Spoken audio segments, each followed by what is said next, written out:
Friend Erica Safrina. Hi, Erica. Thanks for joining Hello, us. Lisa. Wonderful to join you. And we are social distancing, as you can see, and we're outdoors here. And I have recently thought of starting a series, and we'll see if you're interested in this. So this is the first in the series, and Erica, this was very spontaneous. Last night we decided to do this, and she's such a trooper after working all day. So thanks so much. And Alexandra's here, and I know I have some comments of hopefully people can find us. Going to check here for a second, and then we'll go ahead with this conversation, and.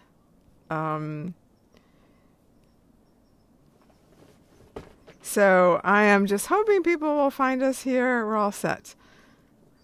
Okay. So Facebook changed a few things, and one of the things they changed that will hopefully improve things is now they do have an event link where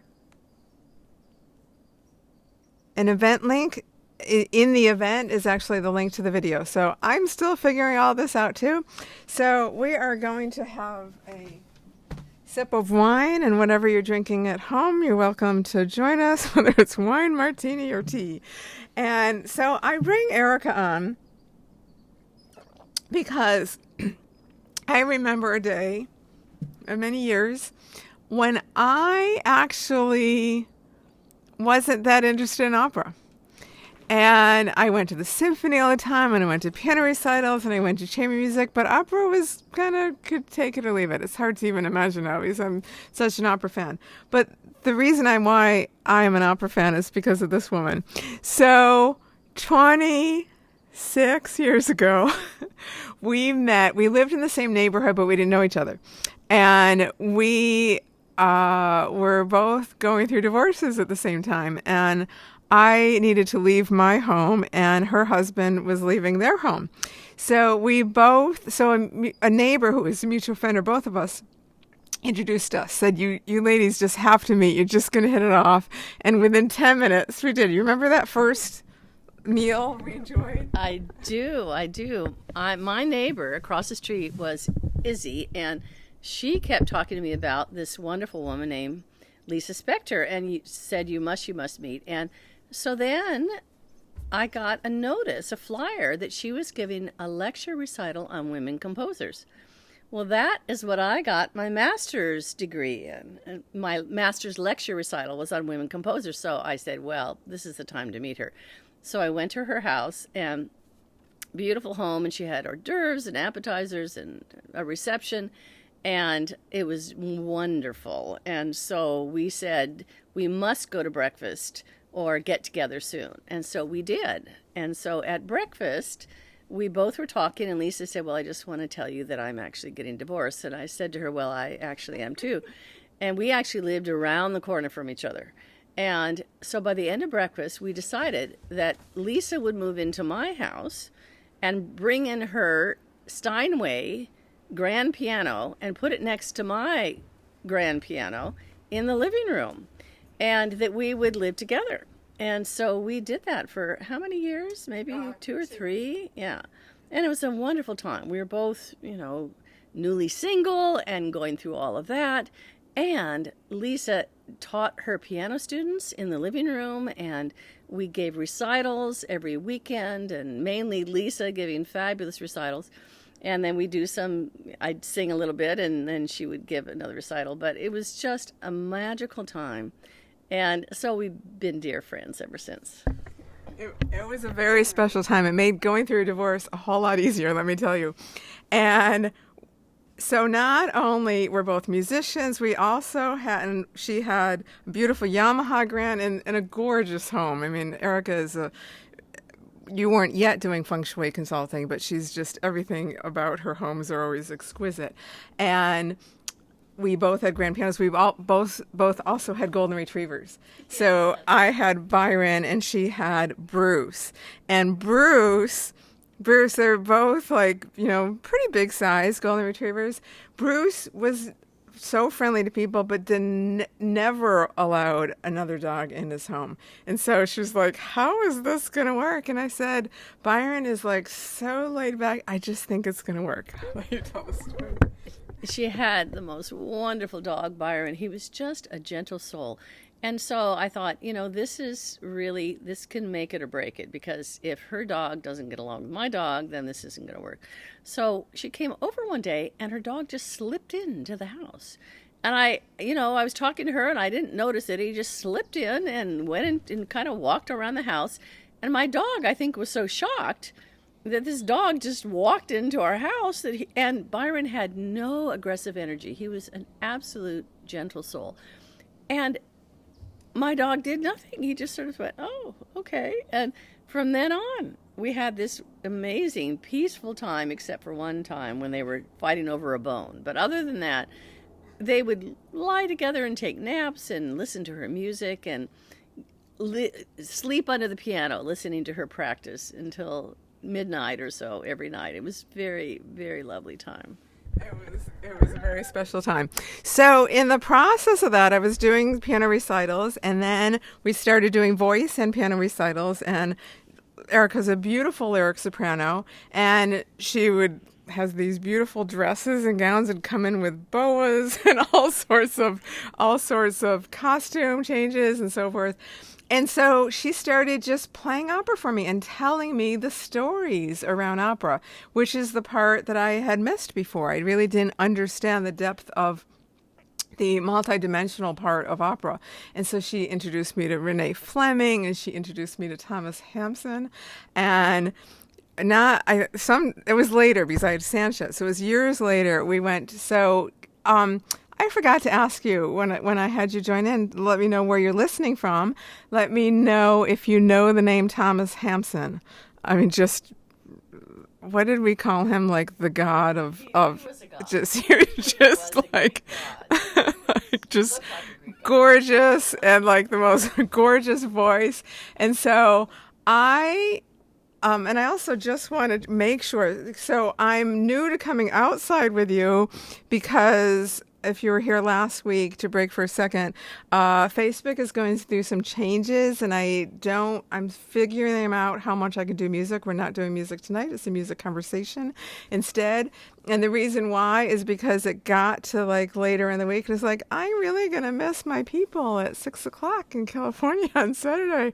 And so I missed you so much. So that's why I brought Erica on. So anyhow, she's introduced me to the voice, really, and to opera. And years later, I became a volunteer puppy raiser for Guide Dogs for the Blind. Those of you who know me know how much I'm a dog lover. And I was raising a yellow lab named Sanchez. And with Sanchez, so Sanchez, during his year with me as I was raising him to be a guide dog, he didn't make it, but in that year, he had his adorable green jacket that said Puppy in Training for Guide Dogs for the Blind. And he went to 7 San Francisco symphony concerts. He went to 6 San Francisco opera productions. He went to a multitude of my piano recitals, other piano recitals, and one voice recital by Thomas Hampson. And I'm going to let Erica tell you the story of how Sanchez saved the day for us. Well, so this was the recital, right? Yeah. Right. Well, so we went to a Thomas Hampson recital singing German Lieder, which is my most beloved thing in the whole world, and Schubert and Schumann and Hugo Wolf and Richard Strauss, and as well as really Wagner. And so we listened to this beautiful recital, and so Lisa at the end says, so follow me. And I said, where are we going? She says, we're going backstage. And I said, okay.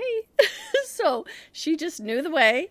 So we went backstage, and there was a long line. And in the long line were all of the San Francisco beautiful sort of, what are they called? I mean, the donors, right. All dressed to kill, and all very interested in him because he was just, not only a marvelous singer, but just physically gorgeous. I mean, to the point where, you sort of could faint. He was just so beautiful. He was like 6'5" and just, and charming and lovely. And so he spent time with every person. So then we finally made our way through the line. She had Sanchez with her, and she had been to an event where she met him several weeks earlier at an opera event. And so she gets up to the front and she says, I just want to say hello to you, and I brought Sanchez with me. Well, so he gets down on his knees and he starts playing with the dog, and he says, Sanchez, and he's rolling the dog around and playing with him on the ground. He said, I so miss my golden retriever. And all of these women that were waiting to talk to him were dressed to kill. The look they gave us, because suddenly he's on the ground playing with the dog, and we're just, and I was tongue-tied because he was my idol. I truly didn't have a word to say, but I didn't need to. And suddenly we were his best friends, and he's playing with the dog, and it was just the most charming moment. And I remember looking at their faces as I said, if looks could kill, we would have been dead. There's just, how did they do that? And it was just such a marvelous moment and such a human moment. And to see this artist that was so brilliant and wonderful, and just, you could sort of see his humanity. He'd been traveling, obviously, and performing everywhere. And yet, really, it was just this marvelous moment where he connected with the dog, that he just remembered how much he missed his own dog. So it was just such a sweet time. And I'll never forget how I got to spend that time with him. So on the way home, Erica said to me, it's okay if I die tonight. It's all good. This is my life goal. I've met it. I'm good. So it was quite the memorable night. And then with Sanchez, so I had him for a year as a puppy. I had him for his life, but I didn't know at that point he was going to be career changed into my dog I got to adopt. So in the meantime, Erica becomes my opera buddy, and we're going to Tosca, and we both love to cry at opera, so lots of Puccini operas.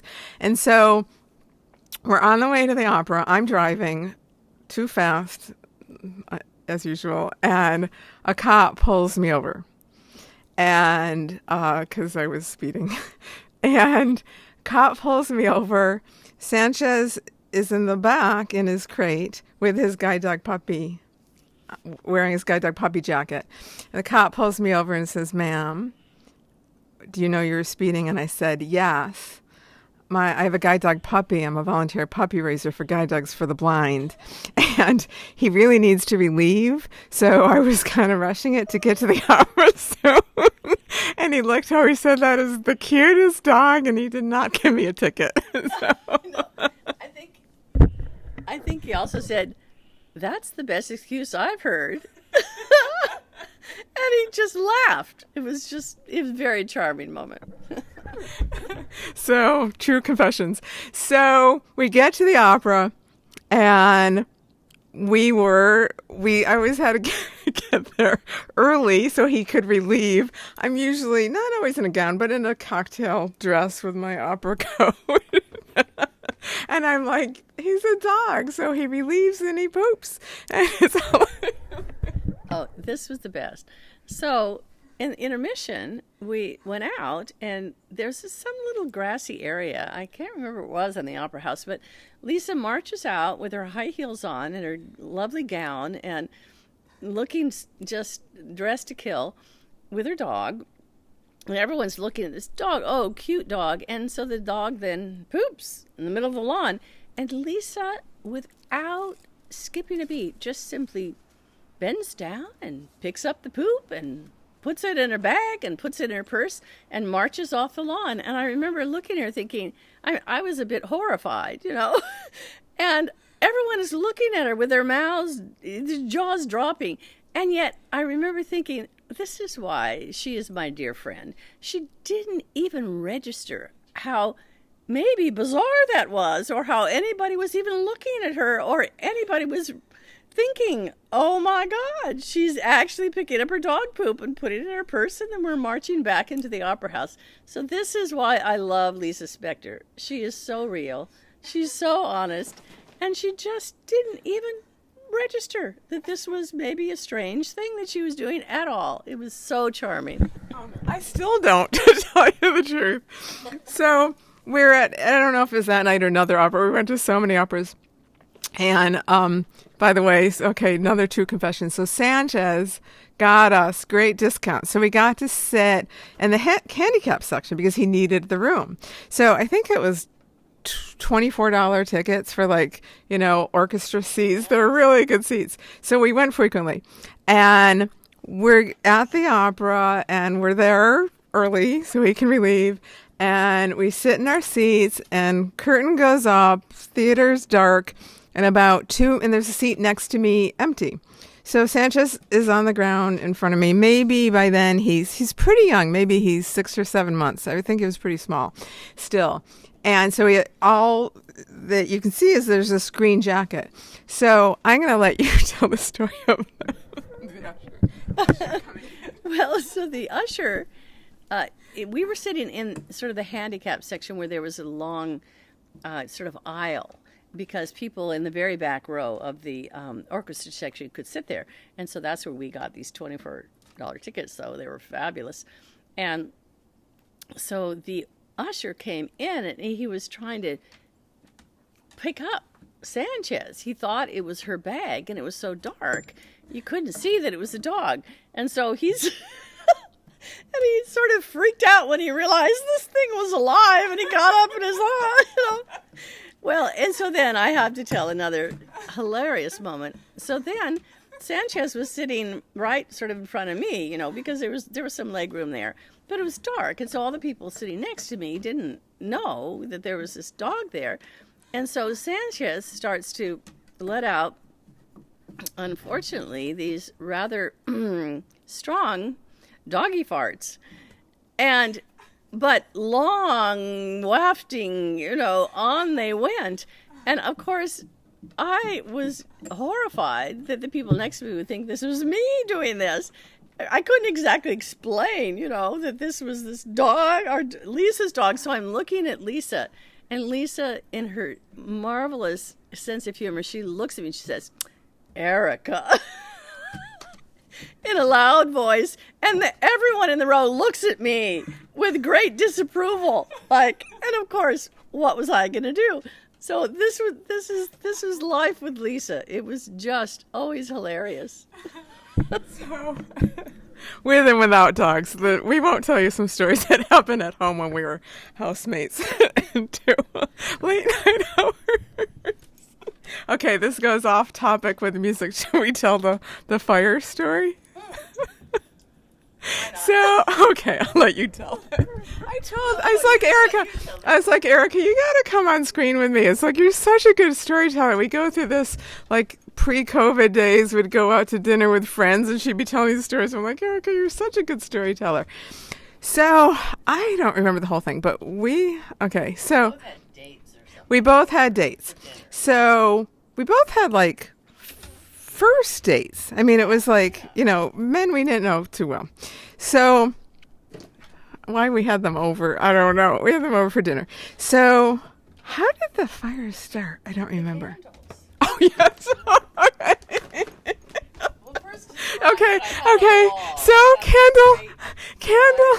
Erica had, candles everywhere. I'm like...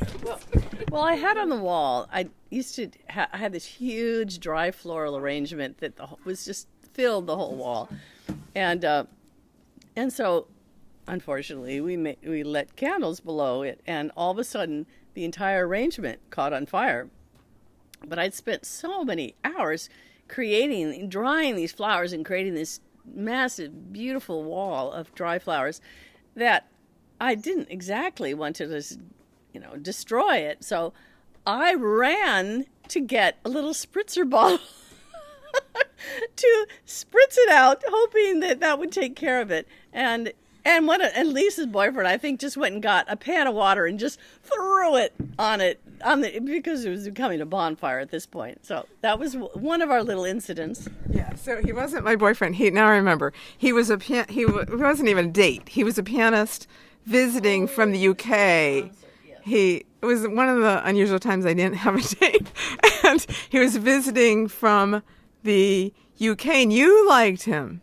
I remember. So he was the pianist for a fabulous percussionist, Evelyn Glennie, who is, we're going to get off topic, but this is so interesting. So Evelyn Glennie is deaf. Like, she lost her hearing when she was about 16 or so. And she is not only, excuse me, the only solo percussionist that I know of on, symphony stages, but she's certainly the only deaf one. She's just brilliant. And so I got to meet her and when I met her, her lip reading is so skilled that I would have no idea that she was deaf. And watching her perform, she goes on stage barefoot, so she feels the vibrations. Is just astounding. So anyhow, a little bit off topic, but what other opera stories can we tell? Well, there was another time when we went to see Thomas Hampson at the opera, and he was playing Hamlet, which we called Omelette, of course. So that was the great joke. We went to see Omelette, and he was marvelous in it. It was just, and who is that by, that opera? Do you remember? It wasn't one of the more well-known opera composers. And so that was another time, again, where Lisa got us backstage to the opera house. Now that's really difficult to do. You have to, but she had a friend who was in the opera orchestra, and so we got in. And again, it was another highlight moment for me, because seeing Thomas Hampson was sort of akin to the way I felt about the Beatles when I was 16 and saw them in Candlestick Park, and I just went completely crazy. And I somehow I had that same reaction to Thomas Hampson. He was so marvelous and such a charming person and gorgeous. And so we got backstage again, and he was talking to other people, and he recognized Lisa again. We had her dog, and he comes right up to us, leaves all the throngs of people, and again greets us and Sanchez, and it was just this marvelous moment. And I thought, this is the person to know. When you want to meet wonderful performers in the opera. I will tell you a secret. So once we can have symphony and opera productions again and get back to what we used to do and go to in real life, here's the secret. You just pretend you're supposed to be there. You just act like you own the place. You just walk. It's happened so many times. It's actually never failed. So I wanted to see Joshua Bell. So, in fact, that was my last concert pre-COVID.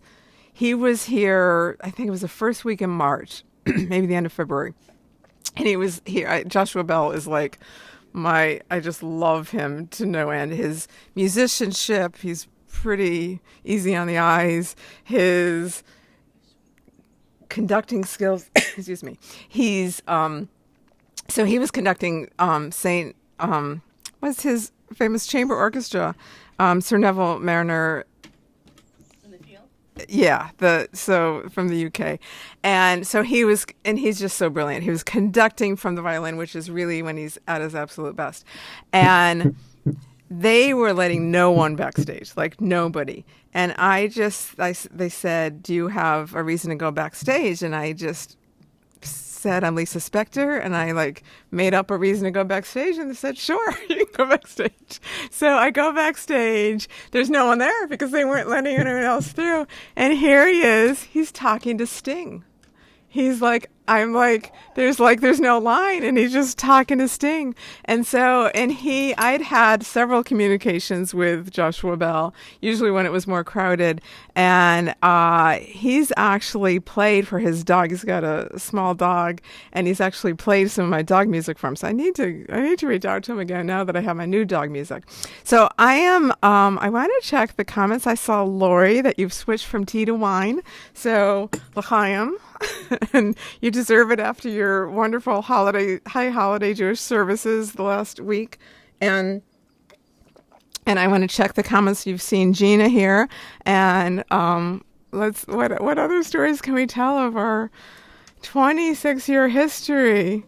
Okay. I would just say it was such a joy for me to live with Lisa. Well, you know what a fabulous concert pianist she is.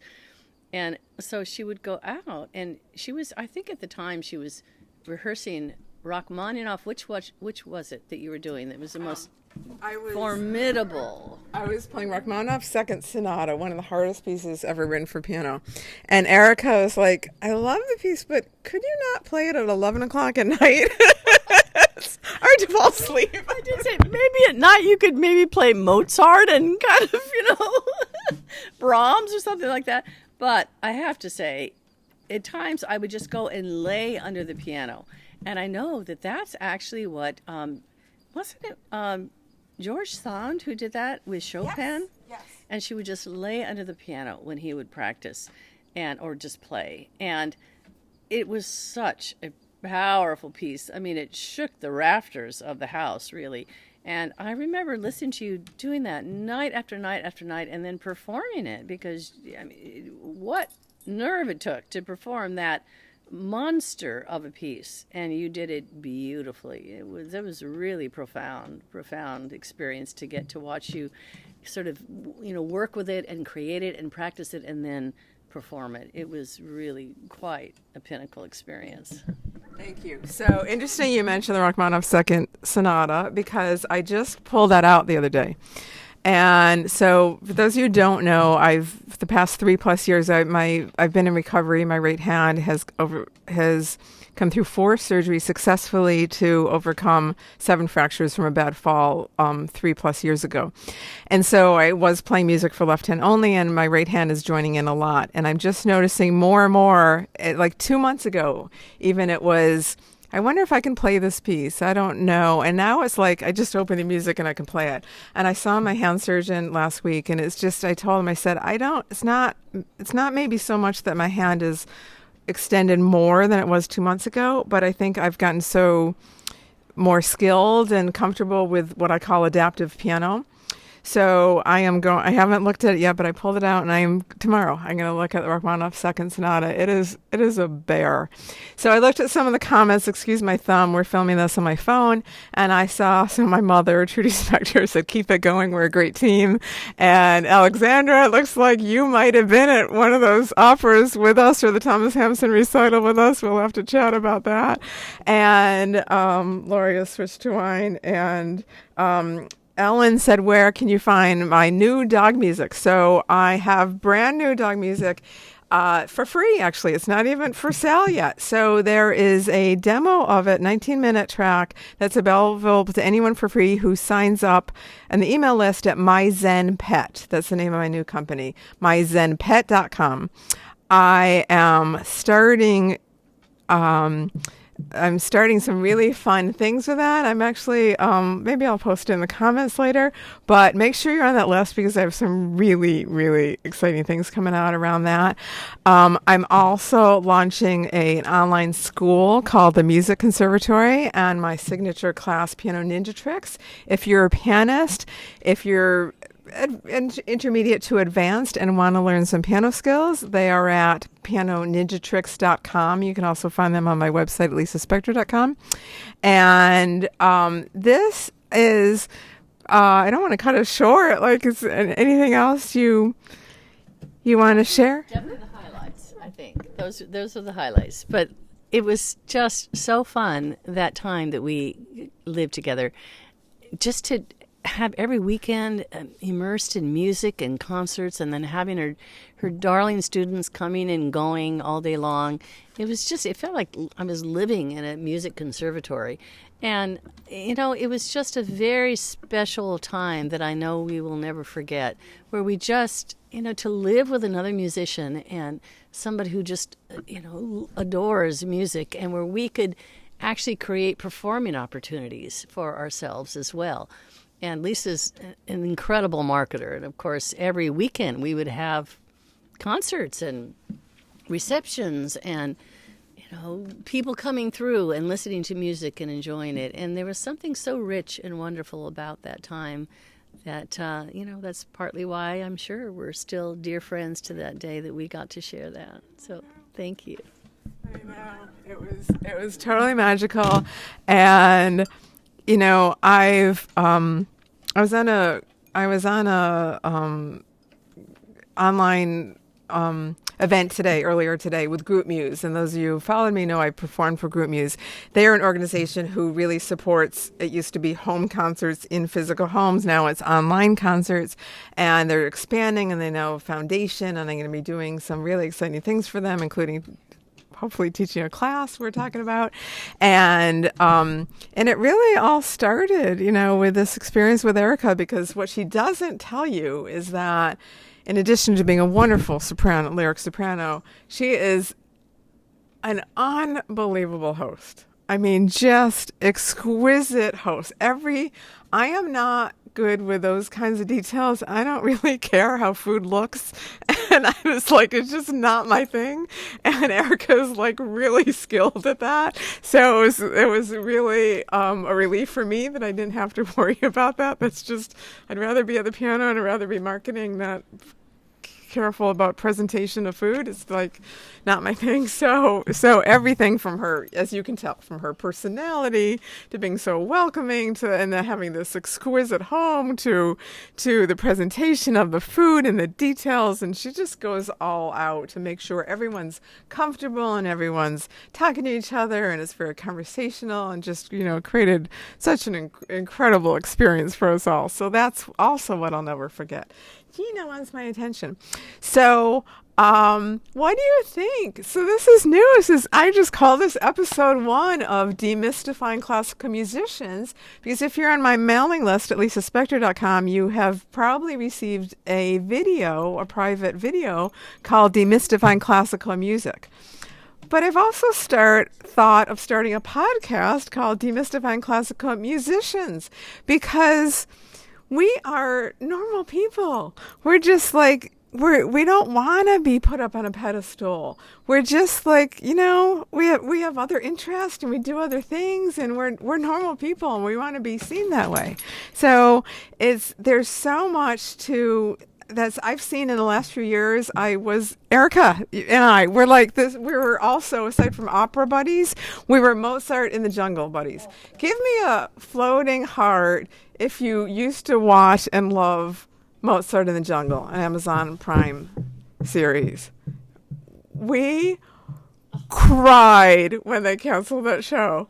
We cried. We used to get together and binge. As soon as it came out, for Friday night that it came out, we used to binge the as much of the series as we could get through. So if you're not familiar with it, Mozart in the Jungle was a Amazon Prime series that was based on a fictional orchestra, the New York Symphony, which there isn't one, there's only New York Philharmonic. And so it was behind the scenes with the orchestra players, behind the scenes with the patrons, behind the scenes with the executive board. And even though it was it was a fictional story, it was based on so much fact of really what happens in an orchestra, what happens, all the politics, and also all the members sleeping together with each other and all that stuff.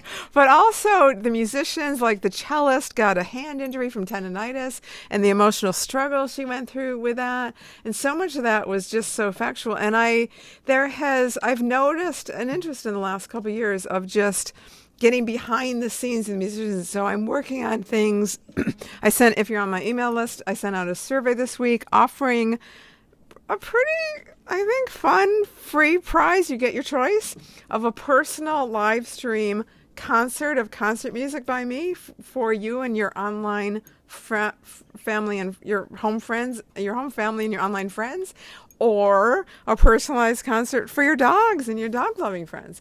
So it's a survey, and the survey is about, how do you listen to music? What would you like from me? What would you like to see me offer? Do you listen to podcasts? Because I have 3 podcasts in my head, living in my head right now, that I'd really like to get out.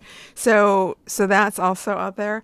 And before we close off, because I'm so far from the phone, I'm just going to check the comments, and maybe you can sign off. And Erica, it's been such a pleasure having you. Thank you. No, I will just talk a little bit more about Mozart in the Jungle. It also has some of the most glorious music you will ever hear. It is so for music lovers and for people who sort of love the behind the scenes of music.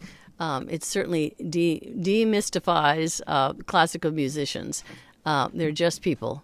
But I have to say, some of the music is just the most glorious you've ever heard, and there are times when you just want to keep on hearing it. And the lovely thing about it is that they, instead of in most movies where you only get a little snippet of something gorgeous that you want to hear the entire, piece, they play the entire piece. And some of the episodes are just this one episode where they filmed it in a prison. And they talked about how they just showed you how classical music affected these inmates. And it was one of the most very interesting kind of experimental episode that was so profound to see how they responded to it and how it changed them. So I highly recommend it. If you haven't seen it, you will love that series. I had forgotten about that scene. There are so many scenes like that are so powerful. So if you are interested in having more of this, more of demystifying classic musicians, I already have 5 musicians in my head I'd love to have here, and then I can have Erica back after I have those other people. Can you post a 1 in the comments if that interests you? And if you... it has to start with probably musicians I know, but maybe, I'm a big dreamer. So put down musicians that you'd like to see interviewed. And if you'd be interested in seeing this because it doesn't have to be in person. I can invite someone on screen with me who lives in New York or Europe or wherever. So it doesn't have to be Erica. Just, we were getting together her happy birthday. So her birthday was, Thursday, so we're celebrating her birthday tonight, and this was so spontaneous that she's such a dear friend. I was like, can we do this tomorrow night? Sure. Can we do this? Sure. Can we do this? Sure. And then she arrived, she's like, we're going live? I didn't know we're going live. and then so you're such a dear friend. I was like, in the middle of these texts, I was like, I love you. I know. After a full day of work, we're going live. Yep. So just tell your stories the way we would as if we had friends around. So I'd love to know, what musicians and, could this turn into a podcast? Could demystifying classical musicians could be a podcast, because podcasts now, first of all, they're so popular. In my survey, I'm hearing from a lot of you that you do listen to podcasts, but podcasts can also be visual. So podcasts can be on screen where the interviewer is interviewing and you see both of them on screen. And I have, I'm just going to tell you because I'm not good at the secrets. If you have dogs, I do have a podcast coming up in the next couple of weeks for my Zen pet.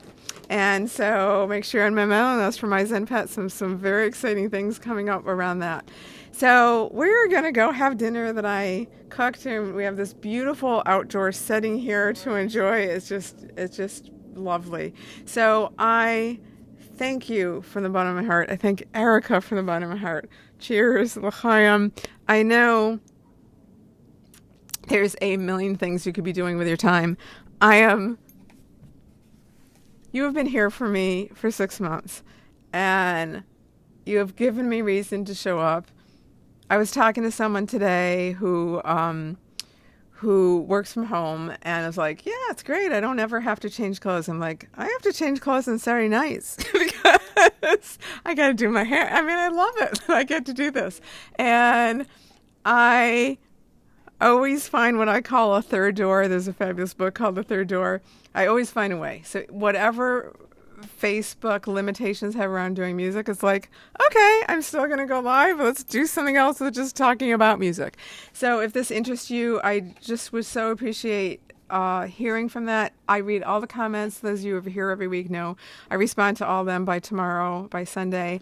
And I so appreciate your feedback, and it helps me offer you what helps you during these crazy, let's just call them crazy times, that, unpredictable times. So I wish you a safe week. Stay tuned for more videos, more to come.